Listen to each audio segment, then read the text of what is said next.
प्रेरक प्रसंग पर निंदा का पाप। एक राजा के दरबार में ब्राह्मण भोज का आयोजन किया गया। 56 भोग महल के खुले आंगन में बनवाए गए। उसी वक्त अनजाने में एक हादसा हो गया। खुले में पक रही रसोई के ऊपर से एक चील अपने पंजे में जिंदा सांप दबोचकर निकल रही थी। सांप ने चील के पंजों से छुटकारा पाने के लिए फुफकार भरी और साथ ही जहर उगला। उसके मुख से निकली जहर की कुछ बूंदें पाकशाला में पक रही रसोई के व्यंजनों में गिर गई। जहरीले भोजन के खाने से सभी ब्राह्मण काल के गाल में समा गए। जब राजा को इस बात का पता चला तो ब्रह्म हत्या के पाप ने उसको दुखी कर डाला। ऐसे में सब ज़्यादा मुश्किल खड़ी हो गई यमराज के लिए कि आखिर इस पाप का भागी कौन है और ब्रह्म हत्या के पाप के लिए किसको दंड दिया जाए। सबसे पहला नाम राजा का आया, क्योंकि राजा ने ब्राह्मणों को भोजन के लिए आमंत्रित किया था।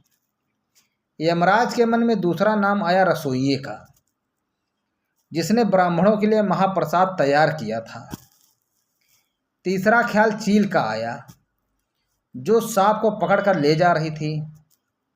सबसे अंत में यमराज ने सांप के पाप पर विचार किया। लंबे समय तक यमराज अनिर्णय की स्थिति में रहे कि आखिर ब्रह्म हत्या का दंड किसको दिया जाए। घटना के थोड़े समय बाद कुछ ब्राह्मण राजा से मिलने के लिए उसके महल में जा रहे थे। ब्राह्मणों ने एक महिला से महल का रास्ता पूछ लिया। तब महिला ने ब्राह्मणों को रास्ता बताते हुए कहा, देखो भाई, जरा ध्यान से जाना। यह राजा ब्राह्मणों को खाने में जहर देकर मार देता है। जैसे ही महिला ने यह बात कही, यमराज ने फैसला कर लिया कि मृत ब्राह्मणों के पाप का फल इस महिला के खाते में जाएगा और यह दंड को भोगेगी। यमदूतों ने यमराज से पूछा, प्रभु ऐसा क्यों? तब यमराज ने कहा, जब कोई व्यक्ति पाप करता है तो उसको पाप कर्म करने में बड़ा आनंद आता है।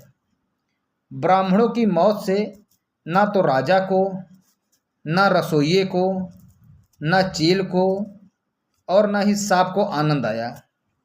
ये सभी इस अपराध से अनजान भी थे।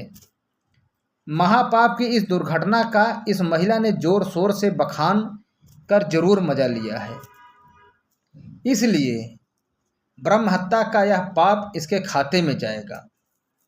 अक्सर हम यही सोचते हैं कि हमने कभी कोई बड़ा पाप नहीं किया, इसके बावजूद हमको किस बात का दंड मिल रहा है।